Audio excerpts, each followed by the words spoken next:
5 Live Formula One. Hello and welcome back to live coverage of round 9 of the Formula One World Championship. The second triple header of the year is almost complete as Formula One has arrived at the Circuit de Catalunya in Barcelona. Just 3 points separate the two McLaren drivers at the top of the drivers' standings. A pole margin so far this season no bigger than a tenth of a second, and for this weekend a technical directive to get to grips with. There's just a little bit then to unfold over the course of, well, the next hour of running. We're about to get underway for FP2 when that green light goes on, and talking you through all of it is myself, Harry Benjamin, delighted to be joined for the weekend by former Formula 2 driver and current British sports car ace Oliver Caldwell. Welcome back, Ollie. We didn't scare you away after FP1 then. Yeah, no, great to be back, and thanks for not firing me after FP1. Not much changed. Air temperature and track temperature in Barcelona still the same. The air temperature at 31 degrees and the track temperature at 47.8. But other than that, yeah, it's going to be quite similar, I think, to FP1. Yeah, well, it was advantage Lando Norris at the end of free practice 1, a tenth and a half quicker than Max Verstappen. And this is all coming in under a new technical directive that has been put in place for this weekend. Plenty of talk about front wings, and that's because tougher load tests on the front wings are being imposed by the FIA from this weekend. Further tightening of the load tests is being applied, attempting to address concerns around flexibility and performance that teams might gain through the use of wings that flex under load, going through corners and heading down the start-finish straights. The test will happen from now on, and what's basically going to occur is the permitted level of that flex has been reduced from 15 millimeters of movement to 10 millimeters of movement. Now, Ollie, this is all very technical, but the thing is, people are maybe expecting a change in the competitive order, but the teams have known that this was coming. So, of course, I suppose that allows for everybody to get ahead of the game in some respect. So, actually, it's not like we're suddenly going to see, Sauber at the head of the field. Yeah, like you say, the teams have known about it for a while. There's even been rumours that Lando tested this wing in Imola, a couple of races ago. So in the end, it's only 5 millimeters. I don't think that it's really going to throw up any changes in the running order. And Lando was P1 in FP1. So yeah, nothing big's going on. Maybe the teams who were bigging it up was hoping for a bit more of an effect. But yeah, it's been there since the start of the season and they've all been working on it. So yeah, not as big a change as maybe Red Bull might have hoped. No, but we'll continue to keep a track of it. The likes of Alpine, I will tell you, didn't bring didn't declare any major changes to their front wing in the documents that the FIA send out, whereas everybody else did. Actually, them and McLaren are the only ones not to declare any major upgrades. So I wonder if that might come back for an Alpine in particular to maybe slightly benefit them and close the deficit that they're currently struggling with. In terms of the full standings, I mentioned it is just 3 points between Oscar Piastri and Lando Norris after Lando Norris's win in Monaco last weekend. But Max Verstappen is not out of this one either. He's only 22 points behind Norris. A race win covers the top 3. So it is absolutely not within the realms of possibility that Max Verstappen is still mounting this championship hunt. George Russell is 4th. Charles Leclerc rounds out the top 5. And then over in the Constructors' Championship, well, it's looking a little more settled already, a third of the way through the year. McLaren have a 172-point lead over Mercedes, who are currently 2nd. Then it's Red Bull, Ferrari, Williams the top 5, with Haas. Racing Bulls move up to 7th after double points finish for them in Monaco last weekend. They are ahead of Aston Martin. Alpine are in 9th, with Sauber in 10th. All 10 teams, though, off the mark with points in place. But certainly McLaren with that advantage. And I suppose we talk, Ollie, a lot about momentum, at least us media folk do, and how that can swing. As a driver, do you feel that when you're in the car going from race to race, particularly in the context of Lando Norris after not scoring a pole or a win since round 1, and then in Monaco of all places getting pole position right at the end of qualifying, taking it away from Charles Leclerc, who looked like he was on course for it, and then as a result you get the win in Monaco pretty much. But it felt like a statement from him, particularly during qualifying. Yeah, it can definitely happen as a driver. You know, you can go in the downward spiral of just having poor races, whether it's through bad luck or your own and the team's performance, or it can go the other way with an upward spiral of momentum, which hopefully Lando will be starting to kick off now. I think he'd have rathered that spiral to start at the beginning of the triple header rather than halfway through and towards the end. But yeah, it's not just for you as the driver, it can also be for the whole team. You know, the engineers, the mechanics, you're all part of the same team and you win and lose together. So yeah, when you're on upwards or downwards, you all sort of go together, and it can change how the whole team environment and mentality is. Well, green light on at the end of the pit lane, and we are underway for free practice 2. And for those who wish to do a sync up, it's coming your way. 59 minutes and 17, 16, 15 seconds remain of FP2, and cars already filtering out onto the track. Charles Leclerc being one of them. Ferrari, actually one of the teams, at least team principal Fred Vasseur, feels like they're pinning some hopes on this technical directive, but at the moment we're not seeing any major shifts. After this FP2 session we'll know more. We'll get a bit of the look at the long run data as well. Interestingly, this is one of the tracks where Charles Leclerc has yet to score a podium, which I found a bit bizarre. Along with China, Hungary and Brazil, he has not scored a podium here. Qualified pole here back in 2022, but his best race finish has been 4th place. So I know stats generally mean nothing in that respect, but I found that quite interesting for Charles Leclerc. Yeah, quite interesting considering how much he's driven here. I mean, your memory's better than mine. I can't remember exactly what's happened in those races, whether he had some issues or not, but yeah, I mean, you never really want to have a big streak of not getting a podium at one track, as we see. A little bit tricky in the pit lane. We saw Nico Hülkenberg just trying to peel out ahead of the Red Bull of Max Verstappen. Now, Max Verstappen was in the fast lane, and Hülkenberg did have a wheel over the line to indicate his place in the queue, but Verstappen was quite far ahead, and Verstappen in the end was the one who put his foot down and got ahead of him. But they're all backing up, of course, in the pit lane to try and find themselves a bit of gap, bit of space out on this circuit. Just over 4.6 kilometers this track, 2.8 miles, and it really is a circuit that pretty much every driver knows like the back of their hand, Ollie, don't they? Yeah, everyone's done quite a few laps around here, whether, you know, they've been in Formula One for years and years like Fernando Alonso or Lewis Hamilton, or whether they're rookies like Isaac Hadjar or Kimi Antonelli. Everyone's done a huge amount of laps here, and that's because everything comes here. Formula One used to come here for testing way back in the day when in-season testing was a bit more allowed, and everything from Formula Ford comes here. You know, I remember testing Formula 4 here in my first ever years, and then Formula Regional, Formula 3, Formula 2, of course, all here this weekend with the Formula 1. And then, yeah, you get quite a bit of lap time and track time in Formula 1 with 3 practice sessions and then potentially 3 quali sessions. Why? What makes this track so suitable for all that testing? What are the characteristics of it that make it so appealing? A few things. It's quite Central European, so it's easy for all the teams to get to. Not quite as much in F1 where that's an issue, but for Formula 2, Formula 3, where they're all European based and dotted around, it's a very central track. It tends to have good weather over the winter season, so not a huge amount of rain. You know, you do get some sunny days even if it is cold, but it's not like -5, -10. There's not a lot of ice, although I do remember a few years ago it snowed during one of the F1 testing pre-season tests. But yeah, it's just an easy track, and I think it's got a good mix of slow and high speed, so for that sort of thing it works well as well. Well, seeing Fernando Alonso at the moment and weaving his way down the main straight, getting ahead of the Alpine of Franco Colapinto, as Alonso, an ambassador of this circuit, now heads through turns 1 and 2, sweeps right then into the left-hander, then you once again really stay connected through that right-hander of turn 3, and then you're out of 4, and this is the sound of Alonso braking downhill into turn 5, and again you are heading downhill, a bit of traffic to his inside, then you're coming up to a bit of a technical part of the circuit, coming into the middle part of it, through the left-hander of 7, slight kink out through the right-hander of 8.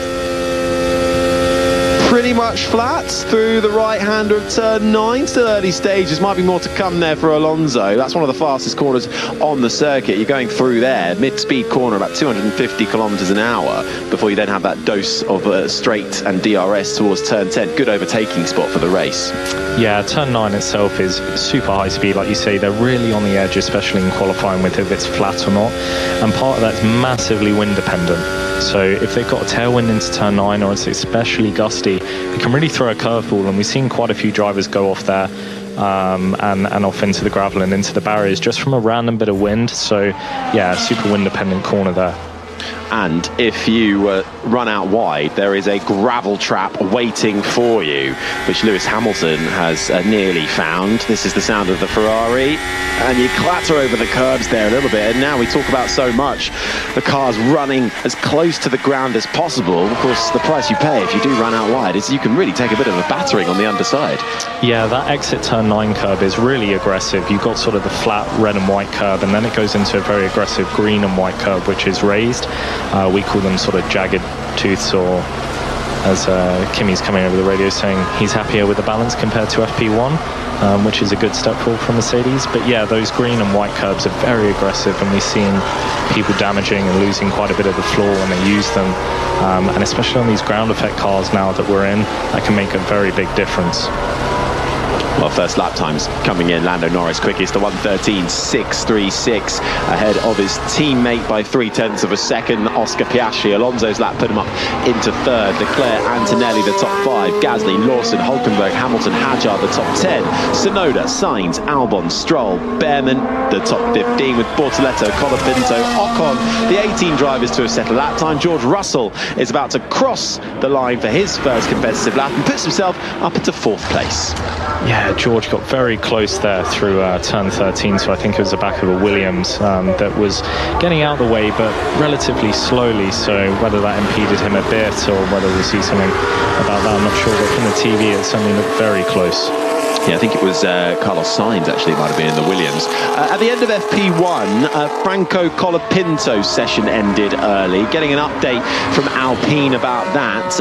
It ended a few minutes earlier than anticipated after the team identified a hydraulic leak on his car. The issue has been fixed, and Colapinto is out there and back into the fold, down in 19th at the moment on the hard tyre. Only him and Stroll on that tyre, everybody else on the medium. Worth noting that having had 2 weekends on the trot where Pirelli have brought the softest compounds in the range in a bid to try and spice up the strategy options, well, now we've gone to the hardest range of tyres, the C1 hard, the C2 medium and the C3 soft. I'm quite liking this from Pirelli though at the moment. I don't know about you, Ollie, just trying to vary things up, and coming into this weekend saw some news about Silverstone being, or his Piastri first. You may be surprised to learn Sector 1 is purple. I should drift the camera off. Oscar Piastri having a fastest first sector and doing it by doing some rally-style drifting, apparently. I'm not sure. Did we see that on air? I'm not sure. But just to come back to what Pirelli are going to do, Silverstone, we're going a step softer than we did last year. And then looks like for Belgium, we're going to have a gap, actually, between some of the compounds. Normally, it would be in consecutive, here's C1, C2, C3. But we're going to have a jump just to really force the teams to try and make their strategy, well, even harder to come up with. Yeah, Pirelli's been a bit scared, I think, the last few years after some issues a good few years ago with tyre failures, especially around these higher G tracks like Silverstone and Spa. But it's good to see that they're sort of finding their feet again and throwing some curveballs to the team, because I think we do need a change occasionally with this sort of monotonous running that we get at some of these tracks. So, yeah, I mean, to have a jump in the compound that hasn't been done is interesting. We'll see how that one unfolds as we get through the season. Esteban Ocon has returned to the track after missing out in FP1. Ryo Hirakawa was in the car. Same too, actually, for Alex Albon, who stepped out of the way for FP1 driver Victor Martins, who goes back to Formula 2 for the rest of the weekend. Ryo Hirakawa, the reserve driver for Haas. And Ocon, his first lap time over the board, puts him, or quickest lap time so far, still last, 1:16.0, but getting up to speed with this circuit de Catalunya he once returns to. Norris, Verstappen, Piastri, Alonso, Russell, the top 5, Leclerc, Antonelli, Gasly, Lawson, Hulkenberg, the top 10, Hamilton, Hadjar, Tsunoda, Sainz, Albon, the top 15, Stroll, Behrman, Bortoleto, Colapinto, and then Esteban Ocon. The 20 drivers, everybody out there on track at the moment, with the exception of Piastri and George Russell. The sun is shining, beautiful conditions, blue skies above, as Carlos Sainz, well, I'm not sure the home hero crowds will be screaming, but he has put himself up into 11th spot in that Williams. Yeah, it's interesting to see now the different dynamic that it's taken compared to FP1, where there we saw a lot of hard tyre usage. Mercedes stayed out on the medium for pretty much the whole thing on a race run. As someone's in the gravel at the exit turn 3. It's the Haas of Oliver Behrman, who has found the gravel and rejoined the circuit. Doesn't look like there's any harm done, apart from his tyres being covered in a bit of dust. Yeah, turn 3, I'm sure we'll see a replay of that soon, but that is not a corner that you want to find yourself in the gravel at. That is a nearly flat out, very fast right-hander. There's not a lot of runoff for the speed that you're going through there, so yeah, I'm sure we'll see a replay, but he won't have enjoyed that, that's for sure. I remember, I think it was Lewis Hamilton back in the day in the McLaren, where he had a puncture and then just went straight off at turn 3 and it hit the wall hard. That was a big incident for him. We are on cue, listening to the sound of Ollie Behrman, going into turn 1. The right-hander has to have a couple of goes on the steering wheel for it, and here he comes through the right-hander of turn 3. Never-ending right-hander, runs out wide, gets onto the red runoff, loses the rear, and actually does a full 360-degree spin. Lovely pirouette, misses the wall, and lands back, pointed the right way round, but on the gravel. You okay, Ollie? Yeah, that's fine. Yeah, not ideal there for him this early in the session on a flying run as well. Whether he lost a bit of downforce from the cars in front, they didn't look too close, but yeah, he just ran out wide on that over the white line onto the red painted tarmac, and the rear just went round. I think he got quite lucky there with actually spinning, because we've seen it a few times where the car sort of half spins and then corrects itself, and that can be where you get fired into the wall quite hard. So doing that 360 sort of scrubbed a bit of speed off, and yeah, he went deep into the gravel, but actually not quite as close to the barrier as he could have been. Would have woken him up if he wasn't already awake. Here's Hadjar. That's a choke, that's something. Yeah, Isaac not happy there with clearly getting impeded somewhere on the track. It's quite a small track compared to some of the ones like Spa, where there's a few kilometres more, so the engineers had to be a lot more on it with telling the drivers sort of who's coming up behind them, which you may say, like, oh, they should be looking in the mirrors, but driving these cars at 320 kilometers an hour is, you can look in your mirror, there's no one there, and then 1 second later you look back and someone's closed 150, 200 meters just like that. So the engineers have to be really on it. You actually forget how incredible it is that they're able to drive these cars. Look in the mirror, think about the strategy, turn a button on the steering wheel, go to Strat 3 option B-C and manage all of that, as well as driving at the fastest speed you can, or indeed more so than not, trying to manage your pace. That I think is lost sometimes. Yeah, definitely. You can be driving, you've just done what you think is the lap of your life, and you're P7 or P8, and you're like, where on earth am I going to find that time? You've just crossed the line, your engineer's telling you to go to different strat modes, different battery modes, put recharge on, etc. In the meantime, you're thinking, where can you find time compared to the last lap? You're being asked to go offline to, for traffic, but not pick up too much rubber that's off the line. And yeah, there's a lot going on. So that's where the engineers really come in handy with telling you what's going on. As we watch Max go a bit wide at turn 10, lost the rear there, sort of halfway through the corner with a bit of a correction, which is where we're seeing Red Bull struggle at the moment, is in that slow speed with the car moving around quite nervously. Yeah, had to run out wide and lose lap time there for him. Max Verstappen, who's won the last 3 Spanish Grand Prix. This is the sound of Fernando Alonso getting a nice tow from the Ferrari down to turn 1. The heat of the day in front of us. Yeah, that was better, wasn't it? Yeah, the good thing is that the weekend is very long. Even the championship is very long. Typical sarcasm and some positivity from Fernando Alonso as well. Was getting a nice tow. I think it was Charles Leclerc's Ferrari, but then rather balked by the Ferrari coming into turn 1, and that ruined Alonso's lap. Yeah, I guess he thought the Ferrari ahead was going to be a legend and give him a nice turn, then just back out into turn one. But the Ferrari was obviously starting his own lap, and yeah, a bit confused signals there. So sometimes there can be these weird strategies in practice where, you know, you might think you're doing a cool push scenario on the laps, but then a team might just decide to do a double push or something like that. So these things happen, but it's not the end of the world. As Fernando said, it's a long weekend. We talk about how much these drivers have to do in the car from a sort of technical perspective. We've just seen Charles Leclerc make his way through the final corner, the right-hander at turn 14. Of course, that corner now so much faster than it ever used to be. Now we've removed the chicane a couple of years back. The forces you're experiencing as a driver, can you describe them, how that feels when you're moving a couple of 100 kilometers an hour through a corner?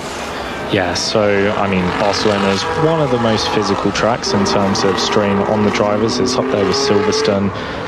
You know, through turn 3, turn 13 and 14, you got these sustained periods of load, especially on your neck, where you can be pulling 3, 4, 5G, at Silverstone even up to 6 or 7. So just, yeah, I mean, ask someone, you know, to gently push you on the head as hard as they can and see how long you can sort of sustain it for. Or if you have some plates at home, you can sort of put a 10-kilo plate or something on your neck. Be careful. But that would be, yeah, I'd say about 20% of what the drivers are experiencing over a corner, and then you've got to hold it for a long period of time and over a period of a 2-hour race. Do not try that at home, by the way. But producer Joe, we're gonna have a go, aren't we? Health and safety first, as always. Of course. But that does give you an indication of what they have to experience and why you know, when you ever meet a driver in person, you have to say one of the things that stands out, and I've seen it actually recently with some of the rookies that have come in. I've known Ollie Behrman for a few years. His neck has gone wider by every month I see him almost. Man, it's so bad. So what is it, just a grip or a balance issue? Man, I mean, just look, you know? Yeah, I see. Lance Stroll with some expert feedback there. Not happy in his Aston Martin. But coming back to the real issues here. You've got to have a massive neck, basically. Yeah, I mean, look at Ollie Behrman. When he jumped in the Ferrari last year at Jeddah, his neck was flopping about there. He really couldn't sustain it. He did a great job just to finish the race, you know, with those loads, and Jeddah is a huge track for the neck. But yeah, all of these drivers, you look at them when they're out of the car, and their necks are like tree trunks, and it's very impressive. Well, speaking of impressive, Russell's gone to the top of the times in these early stages. 1:13.5, just over a tenth clear of Norris. Then it's Verstappen, Piastri, Antonelli, the top 5. Alonso is 6th ahead of Lawson, Leclerc, Hadjar, Gasly, the top 10. Hulkenberg, Sainz, Hamilton, Tsunoda and Albon, the top 15. Lance Stroll 16th, and actually back in the garage and out of the car after you just heard him on the radio a few moments ago. Clearly not happy with something within that Aston Martin. Fernando Alonso wasn't very happy with his Aston either in FP1, so clearly a bit of work to do for the Aston Martin boys. And then after Stroll, it's Behrman, Bortoleto, Colapinto and Ocon.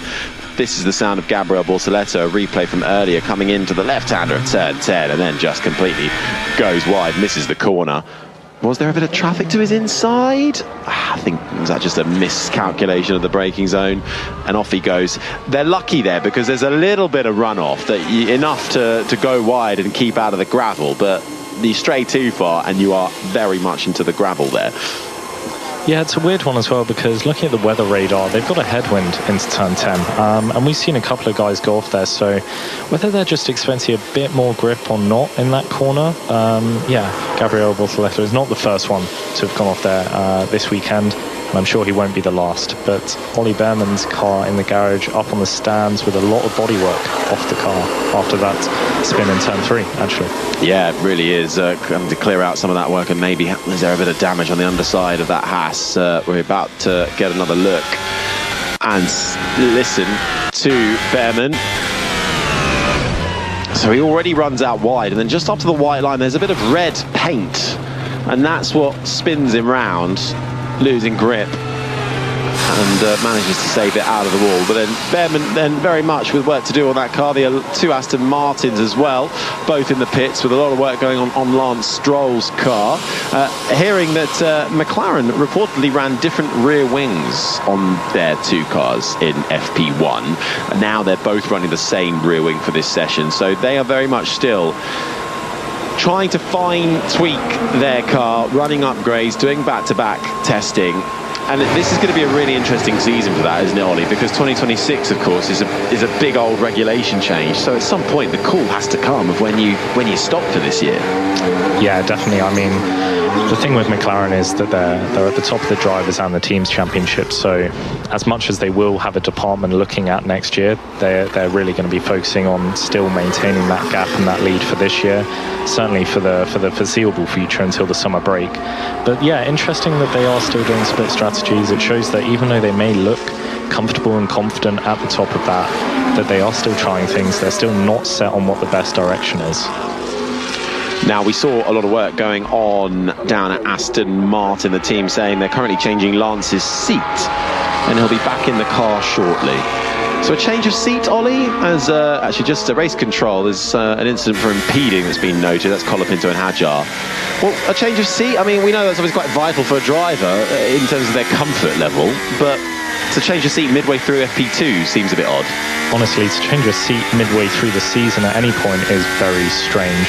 The way the seats are made, especially in Formula 1, is they'll be made in the factory before the season starts over the winter break, and then it will be fine-tuned at the pre-season testing, wherever that is, and maybe if it's really late going into round one. But after that, it will be pretty fine-tuned, especially after I've done the round one and the long race. You know, you'll be either comfortable or not in the car, but you'd really hope by that point you are. And then it's scanned and it's made in carbon. So where the cars and the seats and everything fly around the world, the way they're traditionally made with foam is they can shrink as they travel around and become disproportionate to your body. So they're scanned and made in carbon, so that doesn't happen. And then, you know, very softly lined with foam, so it's still a bit comfortable. But yeah, to be changing a seat in FP2, you know, this far into the season is a very strange request. Well, let's see if maybe it's an indication of some sort of bigger issue, but Lance Stroll clearly not comfortable in that car. Stroll, who has scored all of Aston Martin's points so far this season. Fernando Alonso continuing his pointless run, currently matching his first ever season in Formula 1 back when he was in Minardi in 2001. 8 races done, no points so far, but he's been close the last couple of races. I think he even labelled himself one of the unluckiest drivers in Imola, and it does feel like he just needs that little dose of luck to go his way. Yeah, he's been doing a great job in qualifying recently, and I'm sure that is not a statistic that he would like to hear a lot more. I wouldn't dare say that to his face. Yeah, no, but he's come back from some issues in FP1. P7 at the moment, only 7.5 tenths off. So, yeah, continuing his good top 10 form, I would say. Interesting, this is the sound of George Russell, who's now put on the soft tyre. Actually matched his first sector time when he was on the medium tyre, but he has now just smashed out his middle sector, fastest of anybody, 2.5 tenths clear of his own middle sector. Through the right-hander, you've got to ease off through 12, really limiting corner. The rear tyres screaming for life, gently apply the throttle, and then it's 2 almost flat-out right-handers that now see off a lap of the Circuit de Barcelona-Catalunya, and across the line he finds almost half a second now that he's stuck on the soft tyre to put himself up into a 1:13.0. His teammate Kimi Antonelli, who had a bit of a low profile FP1, has just slotted in behind, about 2.5 tenths adrift of his teammate. Yeah, both Mercedes seem to be doing a long run in FP1. They weren't certainly anywhere near the top of the times, but George's first lap on that medium compound, interestingly, was already a couple of tenths quicker than Lando did, I believe, on the soft in FP1. So that just showed the track improvement just with other categories and these cars running around. But yeah, good lap by Kimi Antonelli as well to only go 2.5 tenths off George. Really showing a strong rookie season he is. Well, 36 minutes and 38, 37, 36 seconds remain of this session, and a mix of cars in the pits. Piastri's there, Leclerc, Alonso, Lawson all still in the pits. Bit of work being done down on Bortoletto's car. Gabriel Bortoletto, who is currently last in the Drivers' Championship, but his teammate is really riding only off of that first point score in Australia, where he managed to survive the rain. Nico Hülkenberg scored a 7th place finish. How have you made the rookies so far this year, Ollie, coming in? round one was tough enough with Australia and all that rain, and then straight into a sprint in China as well to get to grips with. But it's nice to see the rookies coming through. But who's caught your eye, and who do you think's maybe a bit under pressure?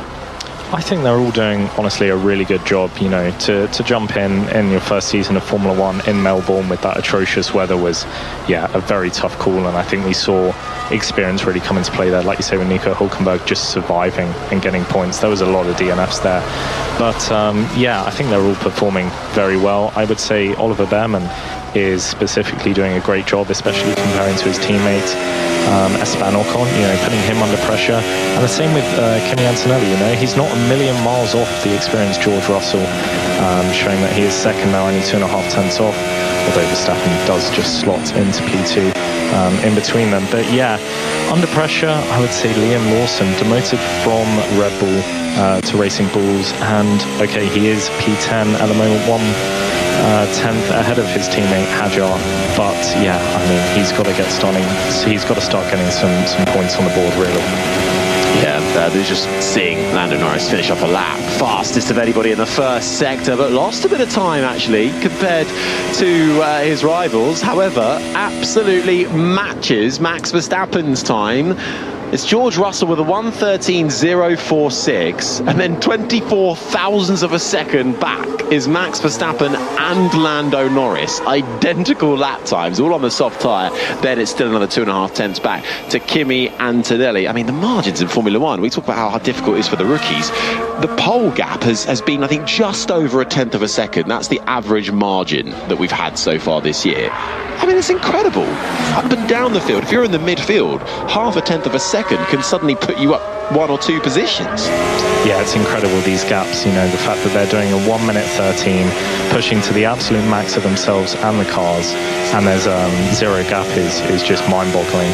But such a small gap between the cars in qualifying can really make such a big difference, especially if you're on the cusp of qualifying Q3 to Q2 or Q2 to Q1. With a bit of luck, if you just scrape through and then someone has a bad qualifying, you can gain 2 or 3 positions just from getting through. Sound of a quick tyre change for Max Verstappen, who has come in to the pits along with, well, let's hear from Tsunoda, actually, his teammate first. Mate, this amount of sliding I have is not normal, mate. It's just crazy. Okay, copy. So same feeling as FP1, just sliding both axles. Yeah, literally. It's just sliding around. No grip. And Yuki Tsunoda follows his teammate into the pits. No grip for the Japanese driver. He's 6 tenths down on George Russell's time, so he's essentially 6 tenths down as well on Max Verstappen, his teammate. Tsunoda currently 6th in the timing board for Yuki. Hasn't made Q3 here ever. Best race results came in 2022, where he nicked a point for 10th place. And I think he is now Isaac Hadjar and Liam Lawson in the sister team in the Racing Bulls have more points combined than Yuki Tsunoda has now, which is makes for rather grim reading if you're Yuki Tsunoda, I think. Yeah, he obviously started his season off very strong, and then got the news that he was being promoted to the A team of Red Bull, and it's not gone his way. That second Red Bull car really struggling. He is pretty much 6 tenths off Max Verstappen, so similar to FP1, and struggling with both axles sliding. And I think that's a trend that we're seeing in the slow corners especially, is the cars can't seem to turn it, well, the Red Bull cars can't seem to turn in at all and rotate how they want, and then the rear of the car just seems to slide around with no warning. So Red Bull still haven't ironed that out from the beginning of the season, but we'll see how that changes with some upgrades and Yuki getting used to the car. Well, 31 minutes, 40, 39, 38 seconds remain of FP2. Charles Leclerc speeding around the final corner. The right-hander flat out on the soft tyre puts himself up into 4th spot. 2 tenths adrift, though, of George Russell's time. It is Russell ahead of Verstappen, Norris, Leclerc, Antonelli, the top 5, with Alonso, Gasly, Hülkenberg, Tsunoda. Sainz the top 10, Albon, Piastri, Colapinto, Lawson, Hadjar the top 15, although Piastri is about to skyrocket to the top of the times. Then it is Hamilton 16th, Stroll, Behrman, Bortoleto and Ocon. This is the sound of Stroll. The engine doesn't sound particularly great, but it might just be where they put the microphone on that car. He puts himself up into 12th. Oscar Piastri, though, down in 13th, stuck on the soft tyres, goes to the top of the times for the man who leads the championship by almost 0.3 of a second. Yeah, great first lap on the soft tyre there by Oscar to go 2.8 tenths quicker than George Russell, and 3.1 tenths quicker than his teammate Lando Norris, who already had a run on the soft tyre. So yeah, Oscar's confident, he's back, he's sliding the car around, but yeah, straight sliding to the top of the timings. And I think we're about to hear how Charles Leclerc got on his lap, lost a bit of time coming into that left-hander down at turn 7. And then just had a little moment on the exit of 9. Scary place to have a moment. Yeah, that Ferrari is not quite dialed in. T7 is an odd corner because the braking of it is a little bit downhill, and then it compresses just as you're about to brake uphill, but the corner is off camber as well, so you turn in and the car's trying to slide off the track, and then it goes violently uphill through turn 8 as you climb up towards turn 9. But yeah, Charles sliding through turn 7, overheating the tyres, and then straight again into turn 9, getting a big snap of oversteer at the apex is not what he wants. No, put him up into 5th, but half a second adrift of Oscar Piastri. Liam Lawson's on a lap at the moment, the Kiwi, first points of the year last week in Monaco. He's had a rough time of it so far this season, I think it's fair to say. I wonder if this is also the turning point for Liam Lawson to get his year back on track. I mean, how do you even deal with being dropped after 2 races from the top team and then joining Racing Bulls again, but feeling out of whack? He didn't do pre-season testing with them, so there was that bit of time, I suppose, to bed himself in as he puts his car up into 9th spot. I feel like there's a bit of positivity here. He's looking like a stronger driver in Monaco, and so far so good in Spain. Yeah, Liam did a great job last year when he jumped in near the end of the season, and obviously performed well enough in the RB car to then get promoted to the main seat in Red Bull for the beginning of the year. In hindsight, was it the best decision? Probably not, as we hear from Lewis. No, the car's not drivable, mate. Yeah, Lewis not happy, clearly, with how his Ferrari is performing after we saw what happened with Charles. But yeah, Liam being demoted it's not great. Even if you're performing badly but you stay in the same team, you're going to be struggling. Then to get demoted is really a knock on the confidence, and he needs a strong team around him to keep building him up, which I think they have been doing. RB seem more supportive in him, and yeah, first points in Monaco is a great confidence boost, and hopefully he can continue that onwards. He doesn't have the best track record round here. His last race was 9th in the F2 feature back in 2022, so it's been a couple of years since he was last here. Lewis Hamilton's just come into the pits. We heard him on the radio a few moments ago. Car's completely undrivable, according to him. He hits his marks in his pit box. Quick tyre change, and he'll be put back into his garage. He's currently down at 11th spot, 7/10 adrift of Oscar Piastri, and a couple of tenths adrift of his teammate Charles Leclerc. You talk about having the right people around you, Ollie, and building up a relationship. How important is that relationship between driver and engineer on the pit wall? Because obviously Lewis Hamilton has got a brand new engineer this year, and is having to get to know a whole new person, let alone a whole new team. And we have heard on the radio over the course there was an incident in Monaco and a few times throughout this year where it sounds like they're not gelling. They've been quick to deny that and go, well, that's just how we are on the radio. You haven't heard this message, there's context. But how important is it? And if it's not working, how detrimental is that? Arguably, it is the most important relationship because, yeah, you have to have your engineers back and vice versa. They have to have your back. So, yeah, if it's not gelling well, it can be really difficult. It can go from, not getting the information you need in the race or whatever session you're in to then them blaming you for issues that you might think is something else's fault. It is the most important thing. You could have a great other team around you, a great physio, your great friends, your family there. But if your own engineer doesn't support you and you don't see eye to eye, it can be very difficult. And simply by changing engineer, you can see a driver's performance skyrocket or decline. Really? Wow. Well, he's got the same engineer as Carlos Sainz did, Ricardo Adami, Ricky, with Brian Botzi working on Charles Leclerc's car. So, especially when you go from Lewis and that core relationship he had with Pete Bonington as well, you know, that must be so tricky. You know, it's like joining a new school, isn't it, and having to make friends with everybody again. It's literally like, it's kind of a forced friendship, and you know, it either works or it doesn't. But in the end, you know, you really have to be able to have dinner with these guys, you know, go round to their house kind of thing. As I know a few drivers have done with their engineers, they go hang out with their engineer in the off season, you know, in the gaps between races, go see the kids, go see the families. That's how well they get along with their engineer. And if you can't even talk to each other or agree on the radio, then yeah, it doesn't work. It's exactly the same as me and producer Joe. You know, we really do have that kind of forced friendship, and we have to go out to dinner together, and it's sometimes just it's a bit too much for me sometimes personally. But the things you do for broadcasting.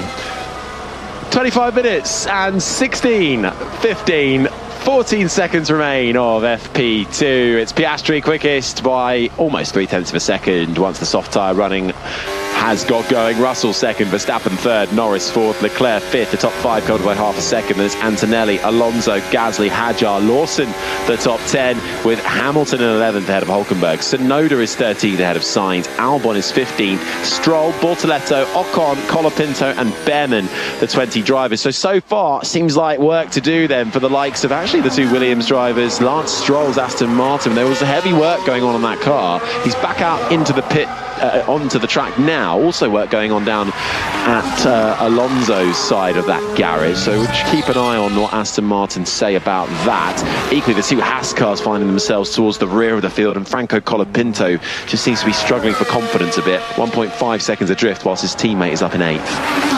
Yeah, Lance's new armchair hasn't seemed to have done the wonders he expected it to. As 19 of the cars have now done a lap on the soft compound for potentially a quali simulation. The only one who hasn't is Ollie Behrman, who went off earlier in the session at turn 3, and we saw that car in the garage with extensive repairs underway, and he is still there.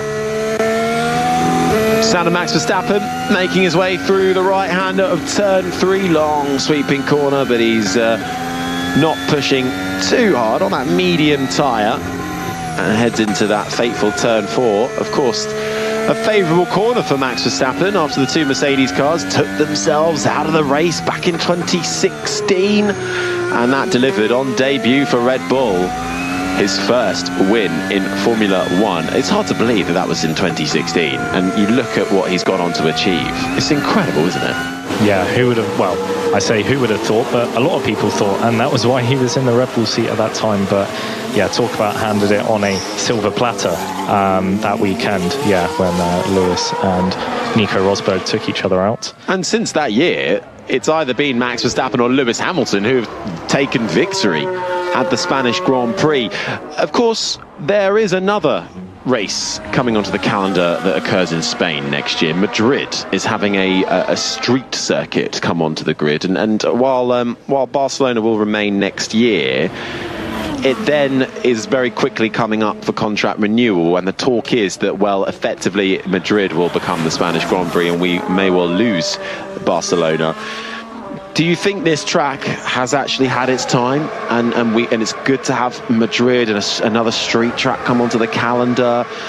I was talking to Jolyon Palmer about this circuit in our preview show, and I did wonder, because it was used for pre-season testing for so many years, has it become a bit boring for everybody?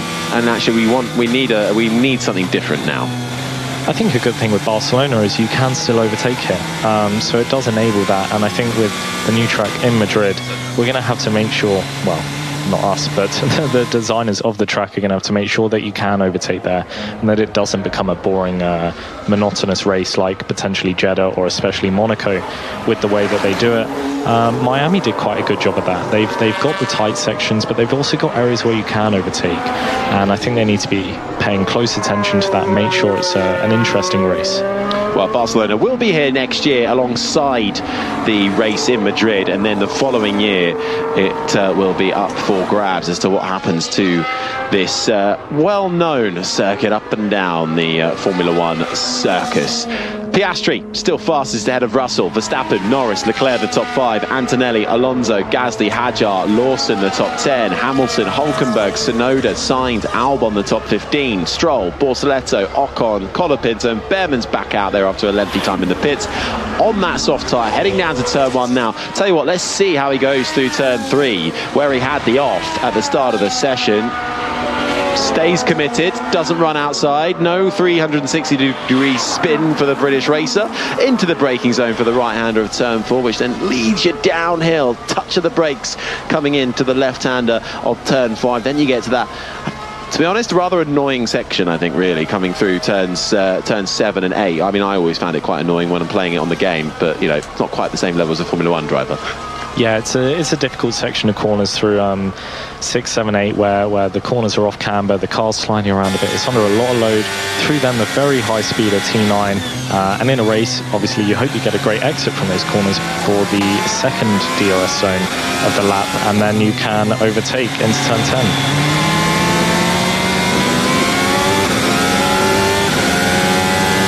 Yeah, lots of running around this circuit, Barcelona, Catalunya. It's Oscar Piastri, the current championship leader, who is currently top of the times, 2.5 tenths clear of George Russell, with Max Verstappen and Lando Norris on identical lap times so far. Still early days, but even with the technical change coming in for this weekend, so far, it still seems like it's advantage McLaren.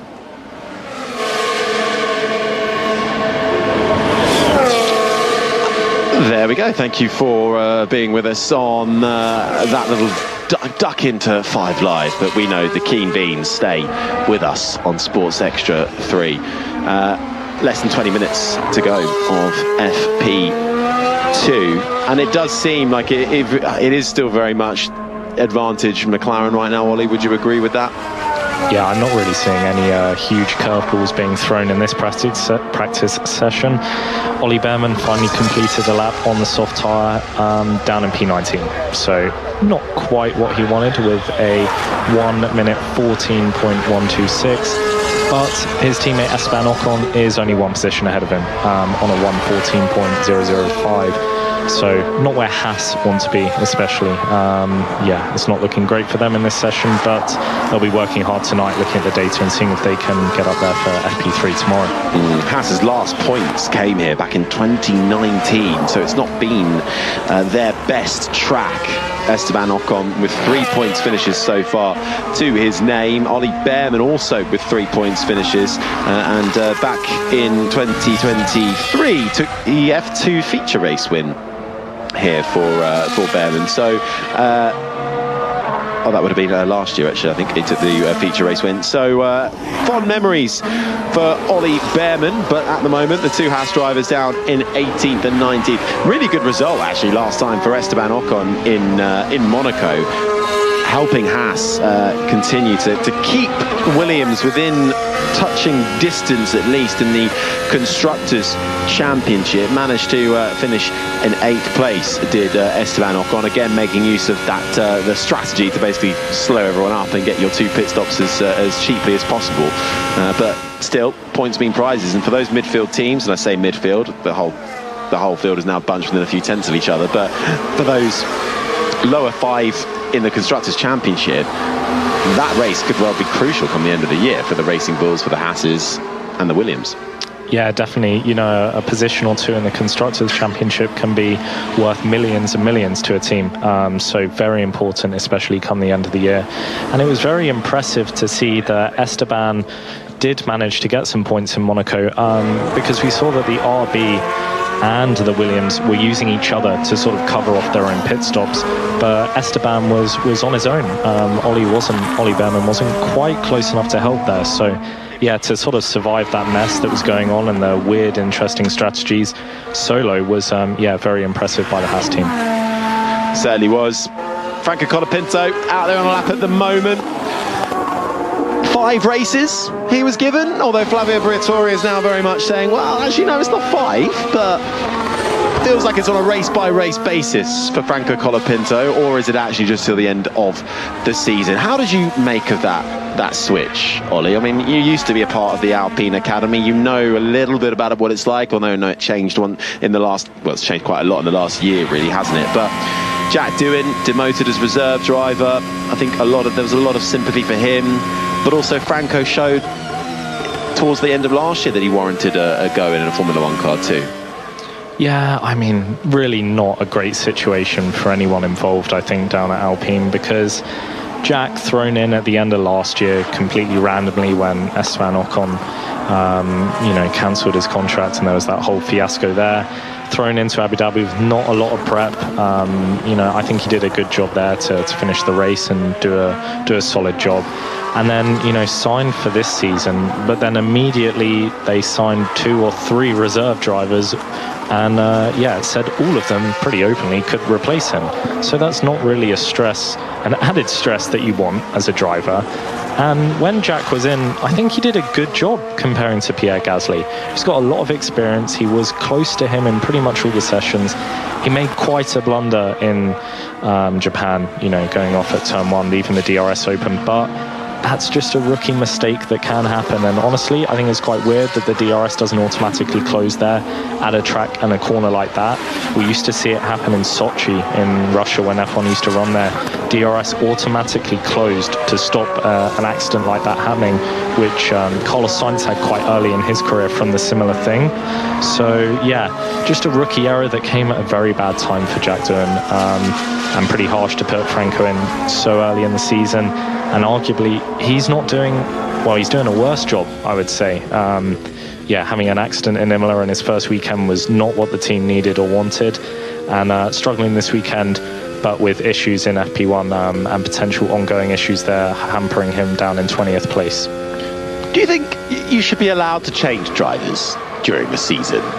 Unless it's for any other... If it's purely performance-based, should there be a massive change where actually, you've locked in your driver for a season now, and do you have to stick by them?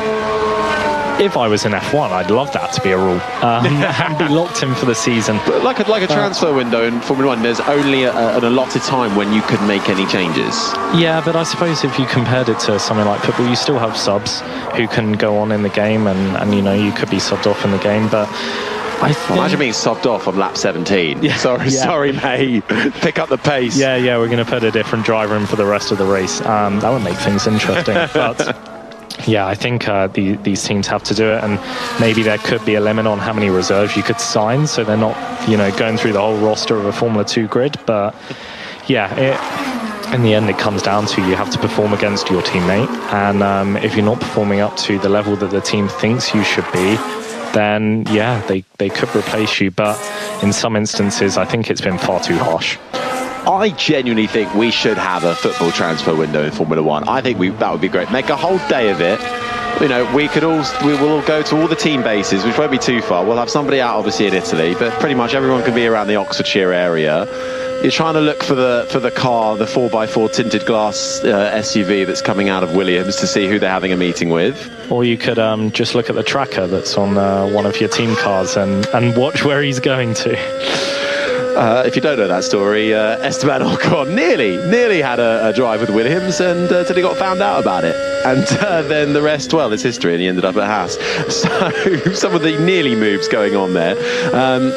I think he got a nice Alpine out of it as well, I think. So now he's YouTubing. He's quite a big YouTuber these days. Is he into his vlog era? Yeah, he is. Oh, good for him. There's always a bit of downtime in the races, and why not bring a pocket camera to film all your endeavours? Exactly.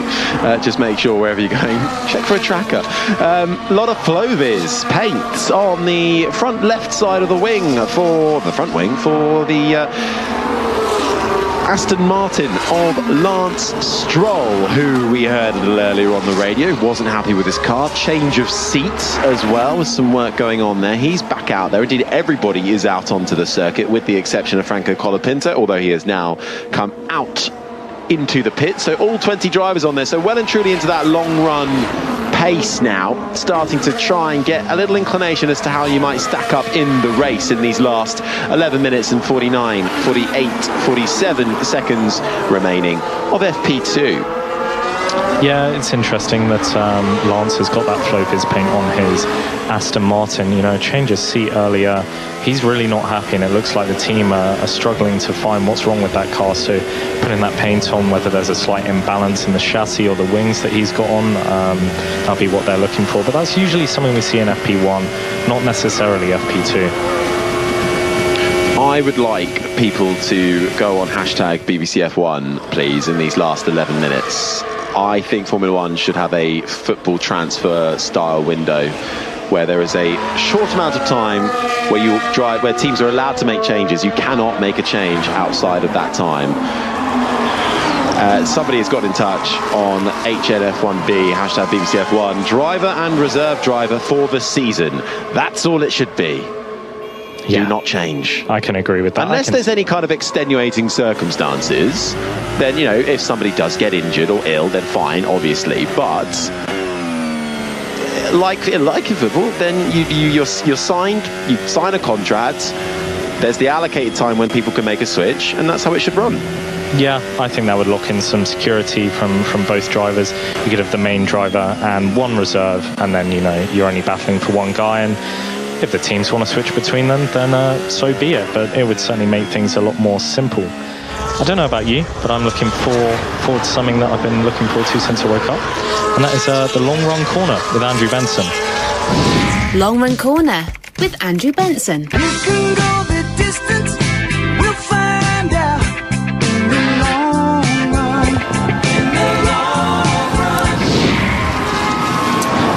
It's looking very, very close on the long runs. Actually, the fastest of all is Max Verstappen on the medium tyre. He's averaging over a 7-lap run at 1 minute 20.088 seconds per lap.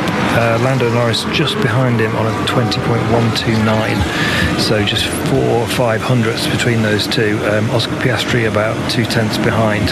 So I would say it's almost impossible to choose between Verstappen and the McLaren of Norris anyway today on race pace. The Ferraris are a little bit further behind, another couple of tenths behind Piastri. On the soft tyre, we've got the Mercedes and Alonso's Aston Martin. Antonelli's about the same sort of pace as the Ferraris on the soft tyre. Russell a couple of tenths behind him, Alonso a couple of tenths behind him. Thank you very much, Andrew Benson. Are you picking up much from this session outside of the long run? Who do you think is in trouble here? I've only got so many parts of my brain, Harry. I can only log so many people at once. You mean you're not been following Bortoletto and Colapinto's times, no? No, I would say they're probably in trouble though. If you want me to make a prediction. Thank you, Andrew Benson, for Long Run Corner. Well, there we go then. Nothing between them by the sounds of things, but Max Verstappen perhaps with a slight advantage, but Norris and Piastri right there, and of course it is practice, so we will have to look at those times coming into the session, adjust for fuel loads and things like that, and get the full picture overnight. Of course, one more practice session to run after this, but Max Verstappen and the two McLarens then currently looking good as we build up throughout this weekend. Yeah, let's see how it changes over the next few days with weather conditions and how the teams manage the changes that they'll be doing for FP3 and qualifying into the race. But yeah, these new FlexiWing rules have not really put any change on the order. I think this is pretty much what we were expecting going into the weekend. Hashtag BBCF1 David has said, take my transfer window idea further and apply it to key technical staff as well. Yeah, no, that's strong. I think the technical staff have a bit of a tighter regulation with NDAs and gardening leave. Yes, the old gardening leave. Yeah, as a few of them have spent quite a long time in their garden. But yeah, good idea. Matt has said a transfer window would work in the winter break and the summer shutdown, in which the team can swap drivers and reserve drivers and key team members. There you go, there's 2 windows there for you. It's not like you're saying to a team principal, if the driver is really struggling, okay, you feel like you need to make the change, but then you've got the option in the summer break to do that, where you've given a driver long enough to get to grips. So there is the summer break window to do that, and then obviously there's the natural winter break too. Yeah, that could be, another solution to the idea is, you've got at least 10, 12 races to make a name for yourself and establish yourself, and if not, then you're going to be replaced down to a reserve driver. But yeah, I think it throws some curveballs for sure, and then what would it do to the old Drive to Survive and all the drama there? I think it's what we need. I'm going to have to pen a letter to Stefano Domenicali tonight and get him on board with this. We'll see. But thank you for those who are getting in touch on the hashtag BBCF1. 6 minutes, 17, 16, 15 seconds remain. It's Piastri quickest with a 1:12.7 on that soft tyre earlier on, ahead of Russell, just over 2.5 tenths the gap. Then it's Verstappen, Norris, Leclerc the top 5, Antonelli, Alonso, Gasly, Hadjar and Liam Lawson the top 10, with Lewis Hamilton down in 11th. Complained earlier that the car was undrivable. Then it's Hulkenberg in 12th, ahead of Yuki Tsunoda, Carlos Sainz and Alex Albon, the two Williams drivers, down in 15th. Stroll is 16th, ahead of Gabriel Bortoleto. Then it's Ocon and Behrman 18th and 19th, with Franco Colapinto slightly adrift in 20th and last place. Yeah, we're seeing the team sort of just doing quite a bit of running now on the used soft tyre and seeing how long they can take them, seeing how the car balance is changing. It will be key in the strategy that they do for the race. Oscar Piastri with the perfect lap over purple sector 1, purple sector 2 and purple sector 3. Interesting to see you got Isaac Hadjar, Liam Lawson together in 9th and 10th. Carlos Sainz and Alex Albon together in 14 and 15, and the Haas of Esteban Ocon and Ollie Behrman together in 18th and 19th. So a few teams there where they're paired together, and then a few that are very spread out. Yeah, well, some nice intra-team battles then developing for those further down. The two Racing Bulls split by less than a tenth of a second. The Hadjar and Lawson, as we were talking about earlier, I think Liam Lawson will take great confidence from last weekend into this weekend as two. Now we're getting a little replay. This is the sound of Max Verstappen making his way down the start-finish straight, right under the rear wing of, not sure who it is, could be a Ferrari. I'm very clever. And it was a Ferrari. It was Charles Leclerc who was heading down to turn 1 with DRS, and Verstappen had looked to the inside to see if I think Leclerc was going to let him through, and Leclerc didn't, and that was Verstappen's words on the radio following it. Yeah, Max not too happy there, but it's an FP2. Everyone's doing long runs. If you're quicker, just overtake him. I think should be it. It's not a race. It's not anything. Just there's enough clean track around here. You can find it, and no one's obliged to let you pass. There is no blue flags in a practice. Just lunge him into turn 1. So not everyone is a fan of my transfer window. On the email, which I actually forgot we had, on f1@bbc.co.uk, which you can email us your thoughts, Graham has just said, don't be silly. All right, Graham, fine. We won't do it then. We'll leave it. No letter to Domenicali then. But yeah. I'll pass on that one because Graham wasn't happy about it. Don't waste your words, Graham. You've perfectly summed it up there.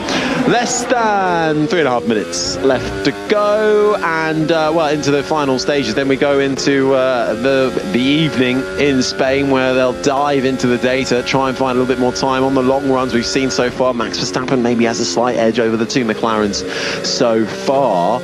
On the other side, unfortunately, right at the back, it does seem like Franco Colapinto in the Alpine just really seems to be struggling off the pace by a couple of tenths of a second compared to Ollie Behrman's time. But when you compare him to his teammate, he's nearly a second adrift of Pierre Gasly, which makes for grim reading, and certainly Flavio Briatore will not be happy to see that in a practice session.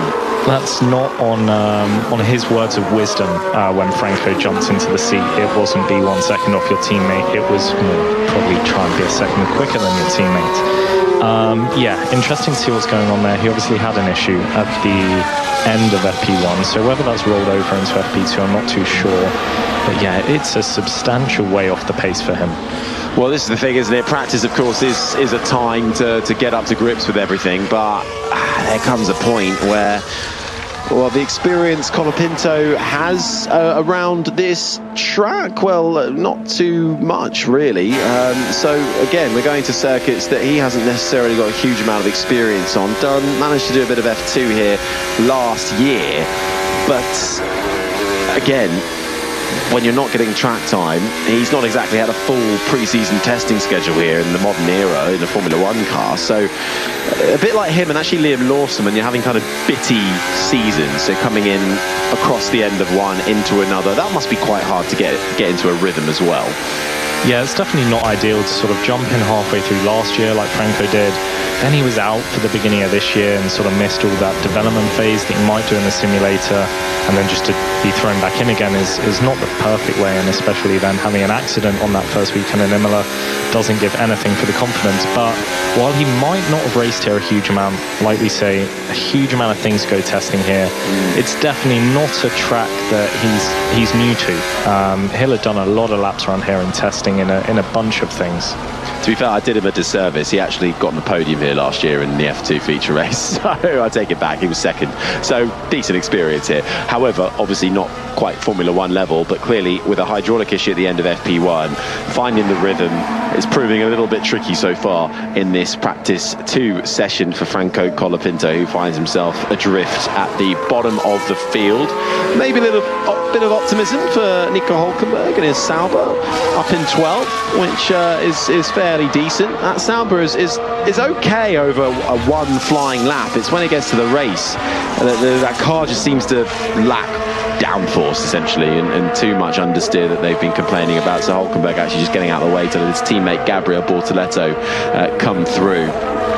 That's another mindset shift, isn't it? For Gabriel Bortoleto, comes in as a Formula 2 champion and then finds himself racing around at the back pretty much. That must be, I don't know how you even begin to readjust your mindset when it comes there. When you won F3 and then you come, when you're winning in Formula 3 races and then you're coming to Formula 2 and it's maybe a struggle, like how difficult is that to get your head around? Yeah, it's not ideal. I think, as we discussed earlier, everyone sort of jumps in to all of these and they think that they're the bee's knees and the best on the grid, to then be humbled pretty quickly through, maybe no fault of your own.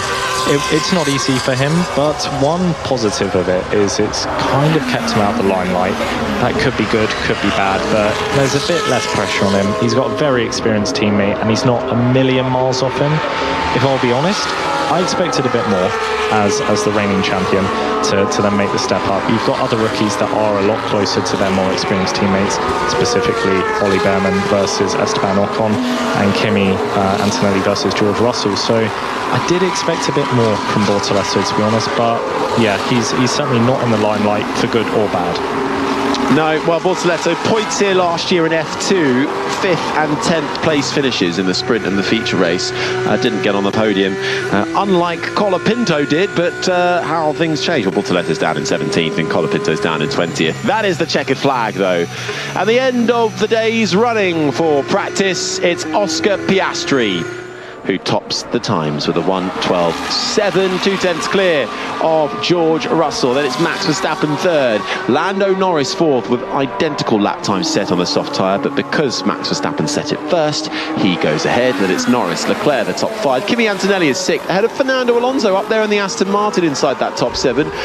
Good FP2 from Pierre Gasly as well on the Alpine, looking a little better than he did last week, up in 8th spot. Then in 9th comes Isaac Hadjar with his teammate Liam Lawson rounding out the top 10. Hamilton 11th ahead of Hülkenberg, Tsunoda 13th. The two Williams cars a little anonymous in that session, down in 14th for Carlos Sainz and Fernando and Alex Albon in 15th. Stroll 16th with issues throughout that session. Bortoleto 17th ahead of Esteban Ocon and Ollie Behrman, and as we've been discussing, Franco Colapinto with time to find down in 20th and last. But I'd say it's not been an action-packed day, has it, Ollie? But so far, with the technical directive coming in, doesn't seem to have really done too much. The team's prepared for it, and as they get ready for the practice starts, well, McLaren topping both sessions so far this weekend. Yeah, good start for McLaren. Even with these new regulations coming in, they show that they are very comfortable with where they're at and where the car development is going. But yeah, not a very action-packed first 2 practice sessions of the weekend. One with a trip to the gravel in FP1, and then Oliver Behrman spinning in FP2, and that was really the highlights of it. Everyone else just knowing the track very well, getting some good laps in. Good data for the teams for tonight to take to the track for FP3 tomorrow. Yeah, and more crucial data, as you say. Well, while on the short run, certainly it looked like McLaren had the advantage. The long run data suggesting nip and tuck between themselves and Max Verstappen as well. Never rule out the Dutchman. We've been done for that before. Very much still in this title fight. Still early days in this season, only beginning round 9 of 24. But he is within 25 points of the lead of the championship, 22 behind Lando Norris, who sits in second with just 3 points separating Oscar Piastri and Lando Norris. What are you looking forward to then, Ollie, for the rest of the weekend? What are you hoping to see? I don't think it will happen, but I'd like to see a bit of change in weather. Some curveballs thrown there. Maybe, as George Russell suggested, a plane can fly over and drop some water at a random point. But no, I'm excited to see sort of the rebound of Franco Colapinto's Alpine, and yeah, seeing what happened with Lance Stroll's Aston Martin ahead of tomorrow. Well, as the curtain falls on practice for the day, that just about wraps things up. If you're looking for something to dive into this evening, you can head to BBC Sounds and check out our preview show for the weekend, which I think you'll still enjoy. It's me with Jolyon Palmer and Jenny Gao chewing the fat on all things Formula One ahead of the Spanish Grand Prix this weekend. Well, look, Ollie Cornwall, thank you very much. Day 1 done. I think you can come back tomorrow. We'll allow you back for that one.